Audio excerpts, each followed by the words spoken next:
Você falou uma coisa que é o que eu te falei da THP, né? De trabalho de habilidade psicológica, que é você tornar a pessoa independente. Que isso é muito usado no esporte, né? Da pessoa ficar nervosa numa final, por exemplo, então ela está entrando em campo e tem um filho dela assistindo. É onde entra o trabalho do psicólogo também, de deixar ela pronta para aquela atividade, para ela não ficar nervosa e ter esse equilíbrio, né? Que seria uma saúde mental para aquele esporte. Tem os treinamentos, depende muito da demanda, né? Qual é a função, o que você vai trabalhar, qual o objetivo que você vai trabalhar ali, para não deixar uma demanda muito solta também, né? A pessoa está ali por um motivo, um propósito, e você vai trabalhar aquela demanda, e às vezes dentro daquela demanda exige algum tipo de treinamento, vamos dizer assim, ou algum tipo de aprimoramento de alguma habilidade. Tem muito isso, assim. Então você vai usando, né, os seus recursos, os testes ou ferramentas específicas para aquele caso, você analisa bem e vai trabalhando dentro daquilo. Por isso que eu comentei, eu gosto de trabalhar muito com o que a pessoa precisa, certo? Então depende muito, assim. E tem a ver com aquele nome bonito, né, que eu esqueci como é que pronuncia. Qual? Aquele que ele vai falar, pô. Ah, tá. Mindfulness. Aí, ó. Olha que fofo ele falando. Você comentou isso com a gente aí, é basicamente o quê? Eu tô curioso. Cara, Mindfulness foi uma técnica... Fala de novo. Vai aparecer escrito em algum lugar aí. Eu vou colocar escrito em algum lugar aí, pessoal, pesquisar. Mind, mente, né? Fullness. Tá? Mas ele, assim, foi traduzido como atenção plena aqui no Brasil, na nossa língua. Cara, foi uma técnica, mais ou menos aí na década de 80, final da década de 80, mais ou menos, de um biólogo que foi pro Oriente, mas ele estudava bastante essa parte de neurociência também, assim, na época. Ele foi pro Oriente para poder entender como é que eles lidavam com depressão, ansiedade, transtorno, né? Porque se tem transtorno aqui, tem transtorno lá. Então, como é que eles lidam com isso lá? E aí ele se envolveu com uma série de técnicas assim orientais, vamos dizer assim. E aí ele voltou para os Estados Unidos e ele montou um protocolo assim de 8 semanas para trabalhar com estresse e ansiedade. E ele montou esse programa, vamos dizer assim, e começou a aplicar técnicas de respiração voltadas para aquela demanda. Então, assim, basicamente é meditação, tá? Mas o que acontece? A gente tem duas vertentes de mindfulness. A gente tem a vertente do Jon Kabat-Zinn, que foi esse cara que viajou e trouxe essa técnica, vamos dizer assim, mais oriental, que tem muito embasamento da filosofia zen budista, tá? Até da China, Japão, ele traz muito isso. Até da yoga também, alguns exercícios de alongamento, mas ele traz especificamente para o campo da terapia. E a gente tem a Ellen Langer, que é completamente diferente do Jon Kabat-Zinn, que traz toda essa técnica dentro da psicologia cognitiva. Lembra do Wundt, quando eu falei com vocês lá nisso, que era o cara que meio que começou tudo? Ele já tinha alguns exercícios e técnicas assim de trabalhar com concentração, atenção, respiração.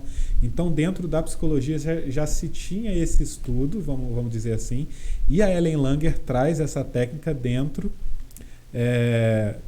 desse campo cognitivo. Então ela não usa, se você pegar qualquer livro dela, ela não usa a palavra meditação, vamos dizer assim, em nenhum ponto. Ela associada. Então ela fala que mindfulness é uma coisa completamente diferente. Se você vê em si os protocolos de prática, assim, eles são muito semelhantes. Assim. Vamos dizer assim, o propósito é muito parecido, os exercícios, a técnica é muito parecida. Assim.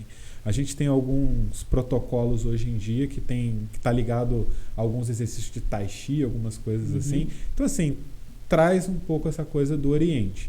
Do Jon Kabat-Zinn ele traz o Oriente, a Ellen Langer traz mais dentro da psicologia. É uma divergência teórica ali, eu acredito que é uma sutileza. Assim. Mas a prática em si é muito semelhante. E aí o que acontece? Normalmente o mindfulness são práticas de 8 semanas. Todos os protocolos normalmente têm 8 semanas assim, de prática, tá? E aí tem... Esse número eu sou apaixonado por ele. 8? Por quê? Ele é prosperidade. Se você vê ele de outro ângulo, ele quer dizer infinito, né? Tem vários, para mim tem vários significados, vamos dizer assim. Né? É interessante. Não fazer nenhuma análise agora, tá bom? Faz isso parado aí então, pô. Caramba, tá trabalhando em mim. Daqui a pouco você tá batendo a cabeça na mesa. Dá um remedinho. Faz... Então me tira, cara. Faz Ei. Esse nome aí, faz isso, número 8 mesmo. Cara, e assim, eu comecei com isso porque em 2015 tive uma demanda no consultório particular de ansiedade, transtornos, qualquer coisa relacionada à ansiedade. Estava trabalhando, mas eu fui num congresso apresentar um trabalho e teve uma moça que foi apresentar um trabalho sobre mindfulness e ela falou assim, nossa, acho que você vai gostar do meu trabalho e tal, que eu estava falando algumas coisas sobre consciência, apresentando um trabalho assim. E aí eu fui ver o trabalho dela e ela falou sobre mindfulness e ela trabalhando com mindfulness no esporte. Uhum. E assim, eu tive um período, um passado que eu era muito envolvido com atividades esportivas, principalmente a natação. E eu vi que muitos amigos meus usavam da técnica de mindfulness para poder... Sem saber.